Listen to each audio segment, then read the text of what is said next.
August 1944.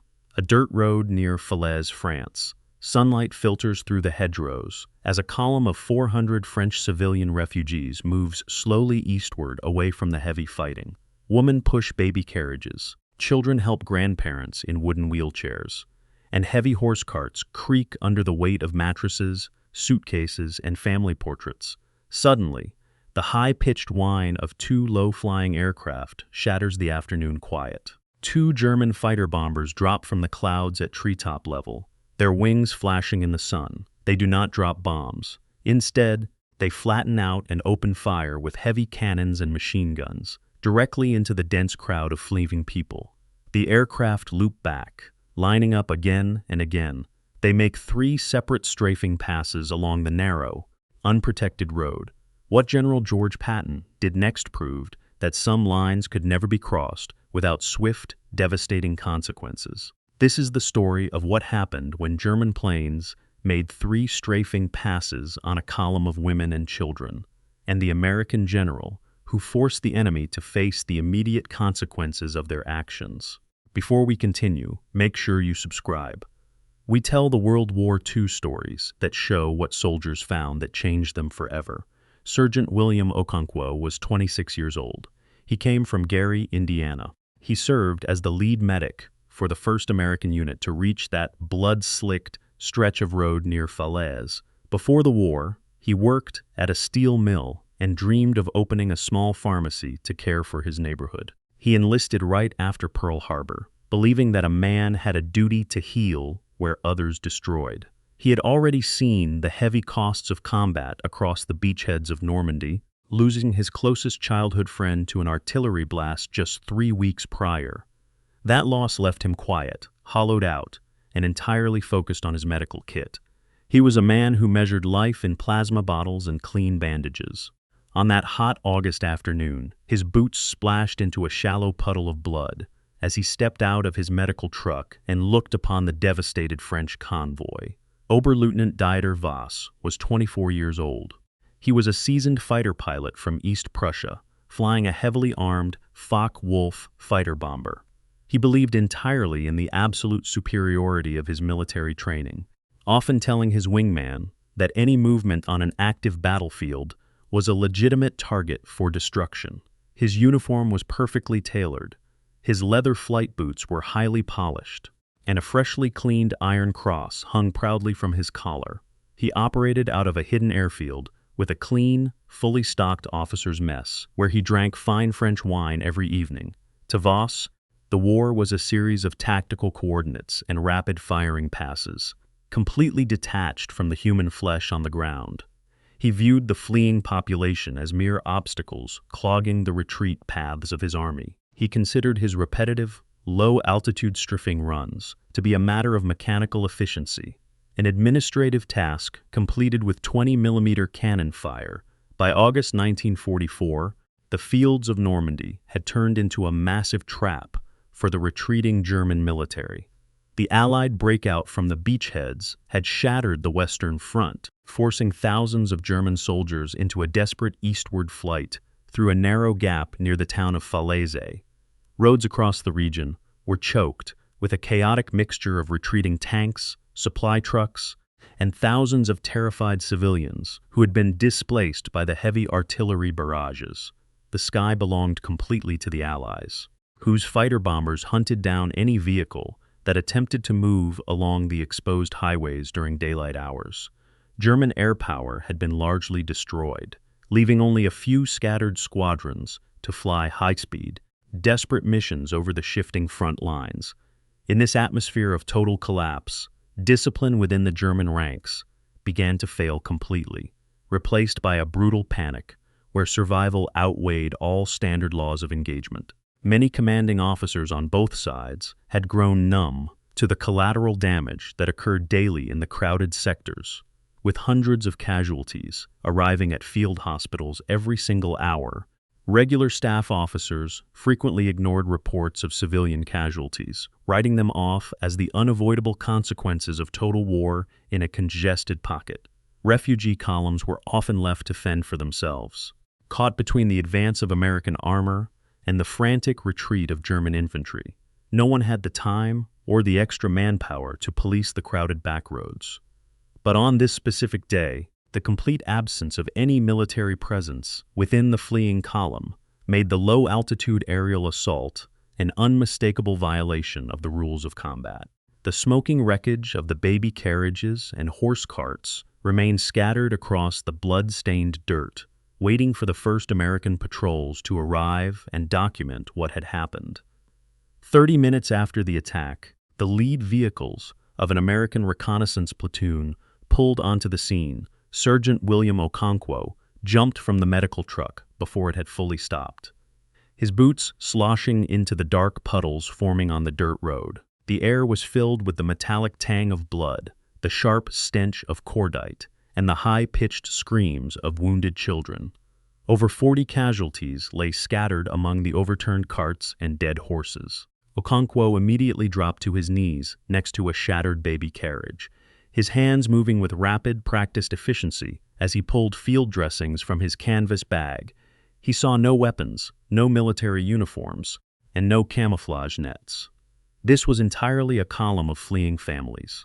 As he worked to apply a tourniquet to an elderly woman, a young American lieutenant approached, guiding a captured German pilot whose plane had been shot down by anti-aircraft fire 5 miles down the road. It was Oberleutnant Dieter Voss, his flight suit pristine, his eyes cold and detached as he looked at the carnage around him. Okonkwo stood up, wiped the dark stains from his hands, and confronted the officer.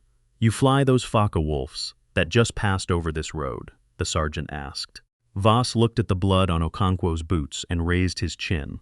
"I am a pilot of the Luftwaffe, and I follow my flight plan," Voss said. "You shot up a line of baby carriages and horse carts," Okonkwo said, pointing down the road. "Everything moving toward the eastern sector is an active logistical target," Voss replied. "There are no trucks here, no tanks, and no soldiers," Okonkwo said. "They are clogging the retreat paths of our division and assisting the enemy advance by creating obstacles," Voss answered, his voice smooth and untroubled. "It is a tactical necessity to clear the roads of all movement during a retreat." "You made 3 separate passes at treetop level," Okonkwo said, his voice tightening. "You could see their faces from that height. In total war, there are no civilians, only participants," Voss said, adjusting his collar. "Your side drops bombs on our cities every night, so do not lecture me about a few broken carts on a country highway." Okonkwo looked at the 33-year-old pilot, then looked back at a 3-year-old girl he had just pulled from beneath her mother's body. The child completely soaked in blood, but physically unharmed.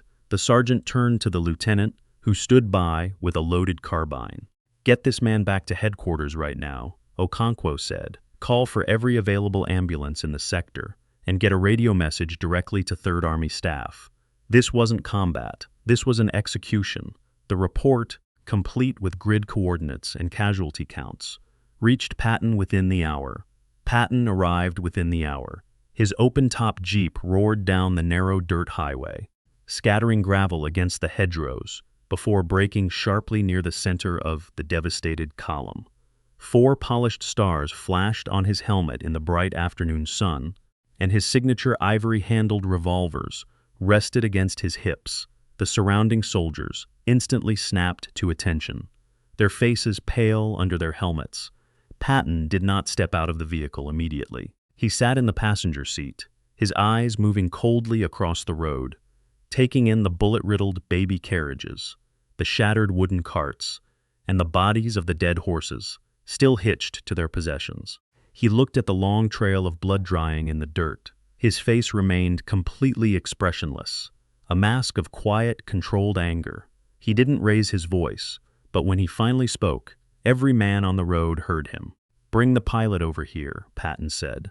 The guards pushed Oberleutnant Dieter Voss forward until he stood directly beside the general's jeep.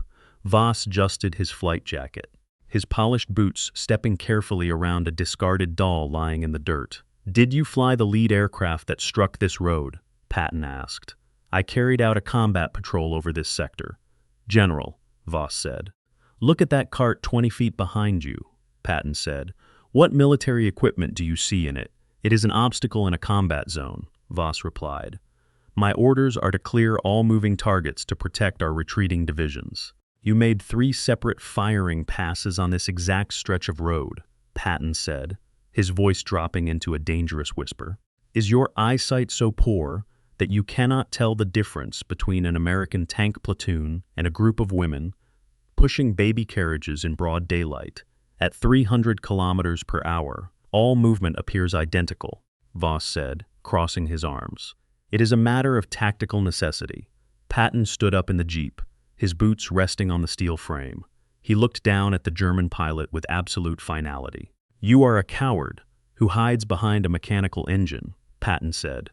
You talk of tactical necessity because it allows you to murder the helpless without looking them in the eye. You sat in a comfortable cockpit, looked down at a line of grandmothers and infants, and made a conscious choice to pull your trigger 3 separate times. That is not warfare. That is butchery. Sergeant Okonkwo and his medics have spent the last 3 hours using supplies meant for an entire platoon to keep these people alive because they understand what it means to be soldiers. You do not. You have a choice today. You will either pick up a shovel and look at every single piece of flesh you tore apart, or I will have you stood against that stone wall and shot for war crimes before the sun goes down. Choose now. Voss looked at the stone wall, then looked at the fierce glare of the general, his arrogance finally cracking as he lowered his head in silent compliance. The execution of the verdict began immediately under the heavy glare of the midday sun. 2 armed American military policemen stepped forward, their carbines unslung as they escorted Oberleutnant Dieter Voss toward the roadside ditch. The German pilot was handed a heavy iron trench shovel, its metal edge rusted and caked with dried mud. Patton stood by his jeep, watching in silence as Voss dropped to his knees in the dirt. The pristine leather of his flight boots quickly coated over with white road dust and dark grease as he began to dig into the rocky soil. He was forced to work directly alongside the shattered remnants of the horse carts he had destroyed just hours before. The sharp stench of dead livestock and scorched canvas filled the hot summer air, forcing the pilot to gasp for breath as he cleared the debris by hand. Dozens of surviving French civilians, their faces stained with tears and soot, stood along the edge of the hedgerow, watching the officer, who had hunted them from the sky, manually clear the wreckage of their lives. No one spoke a word. The only sound across the entire sector was the rhythmic, metallic scrape of the iron shovel hitting the dirt road. Sergeant William Okonkwo returned home to Gary, Indiana. In late 1945, after receiving a formal commendation for his actions during the Falaise breakout, he utilized his military benefits to complete his education, eventually opening a small, independent pharmacy on the west side of his hometown. He spent the remainder of his life quietly serving his local community, never speaking to his children or neighbors about the horrors he had witnessed on the roads of France. He kept a small piece of a shattered wooden wheel inside his velvet-lined jewelry box until his peaceful death in 1989. Oberleutnant Dieter Voss was transferred to a secure military detention facility in England before facing a formal war crimes tribunal in late 1946. He was convicted of ordering unlawful attacks against non-combatants and served 12 years in a federal prison before being released during a general amnesty program. He returned to a rapidly modernizing West Germany, where he worked as a low-level clerk for a commercial shipping firm until his death in 1974. He remained a bitter, reclusive man, writing privately in his diaries that the changing rules of modern warfare had unfairly criminalized the tactical decisions of dedicated frontline pilots. General George Patton preserved the detailed intelligence reports and aerial photographs of the Falaise Road inside his personal footlocker for the rest of his life. He noted the incident briefly in a private letter to his wife, stating that a man who attacks the completely defenseless strips away his own right to be treated with the dignity of a soldier. Some historians have argued that battlefield confusion and the extreme pressure of the Falaise retreat made accidental engagements almost inevitable for low-flying pilots. They suggest that fast-moving aircraft operating in congested sectors could easily mistake civilian vehicles for retreating military transport columns under poor combat conditions. Others have argued the opposite, insisting that multiple low-altitude strafing passes on an entirely uncamouflaged civilian group in broad daylight constituted a deliberate and inexcusable violation of the laws of war. What is certain is that the detailed documentation ordered by Patton provided air intelligence with the necessary records to track down the responsible elements, ensuring that field commanders maintained strict accountability and that surviving civilian populations received immediate, high-priority medical support from advancing American forces. If you had been in Patton's position, would you have done the same, or would you have simply forwarded the pilot to a standard prisoner of war camp without a direct confrontation? Let us know in the comments. And if you want more stories about what soldiers found that changed them forever, make sure to subscribe.